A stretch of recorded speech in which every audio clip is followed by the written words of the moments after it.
How to make video behind text effect in CapCut PC. First, import the video, then drag it to the timeline. Click on the text icon to add a new text layer. Type in your desired text and adjust its appearance. Make a duplicate of the video clip. Select both the original video layer and the text layer. Right-click and choose Create Compound Clip.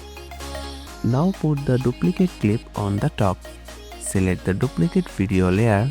Go to the Remove Background option from right side. Select Auto Removal.